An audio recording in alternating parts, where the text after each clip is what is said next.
മണിപ്പൂരിൽ മാധ്യമപ്രവർത്തകനെ തട്ടിക്കൊണ്ടുപോയി 69-കാരനായ ലാബ ലാംബെമിനെ സായുധ സംഘമാണ് തട്ടിക്കൊണ്ടുപോയത്. മണിപ്പൂരിലെ രാഷ്ട്രീയ പ്രതിസന്ധിയെക്കുറിച്ച് ടെലിവിഷനിൽ സംസാരിച്ചതിന് തൊട്ടു പിന്നാലെയാണ് തട്ടിക്കൊണ്ടുപോകൽ. PR സുനിൽ നൽകും വിശദാംശങ്ങൾ. സുനിൽ, ഈ മാധ്യമപ്രവർത്തകനെക്കുറിച്ച് പിന്നീട് വിവരം വല്ലതും ലഭ്യമായിട്ടുണ്ടോ? ഇതുമായി ബന്ധപ്പെട്ട് ലഭിക്കുന്ന വിവരങ്ങൾ എന്തൊക്കെയാണ്?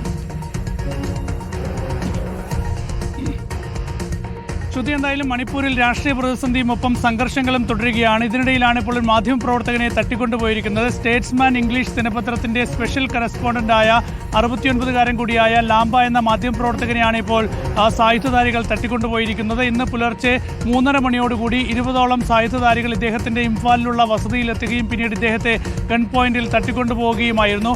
2 ദിവസം മുൻപ് ഇദ്ദേഹം ഫേസ്ബുക്കിൽ മണിപ്പൂരിലെ സംഘർഷങ്ങളെ സംബന്ധിച്ചും മണിപ്പൂരിൽ സായുധധാരികളെ കുറിച്ചുമൊക്കെ തന്നെ ഒരു പോസ്റ്റ് ഇട്ടിരുന്നു. ഈ പോസ്റ്റ് നീക്കം ചെയ്യണം എന്ന് ഈ വിഘടനവാദികൾ, ഈ സായുധധാരികൾ ആവശ്യപ്പെട്ടിരുന്നു.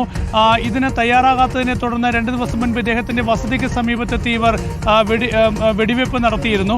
ഏതായാലും അതിന് പിന്നാലെ ഇന്നലെ ഒരു ടെലിവിഷൻ ചാനലിൽ മണിപ്പൂരിലെ രാഷ്ട്രീയ പ്രതിസന്ധിയെക്കുറിച്ച് ഇദ്ദേഹം സംസാരിച്ചതിന് തൊട്ടു പിന്നാലെയാണ് ഇന്ന് പുലർച്ചെ ഈ മാധ്യമപ്രവർത്തകനെ തട്ടിക്കൊണ്ടുപോയിരിക്കുന്നത്. ഏതായാലും ഇപ്പോൾ ഇംഫാൽ പോലീസ് അന്വേഷണം നടത്തുന്നുണ്ട്, പരിശോധന നടത്തുന്നുണ്ട്. എവിടേക്കാണ് ഇദ്ദേഹത്തെ നീക്കിയത്, എവിടെയാണ് ഇദ്ദേഹത്തെ പാർപ്പിച്ചിരിക്കുന്നത് തുടങ്ങിയ യാതൊരു വിവരവും ഇതുവരെ പോലീസിന് ലഭിച്ചിട്ടില്ല. ഏതായാലും ഇപ്പോൾ ഇക്കാര്യത്തിൽ അന്വേഷണം ഊർജിതമായി നടക്കുകയാണ്. മണിപ്പൂരിലാണ് മാധ്യമപ്രവർത്തകനെ തട്ടിക്കൊണ്ടുപോയത്. 69-കാരനായ ലാബ ലാംബെമിനെയാണ് സായുധ സംഘം തട്ടിക്കൊണ്ടുപോയെന്ന വിവരം വരുന്നത്. PR സുനിലാണ് വിശദാംശങ്ങൾ നൽകിയത്.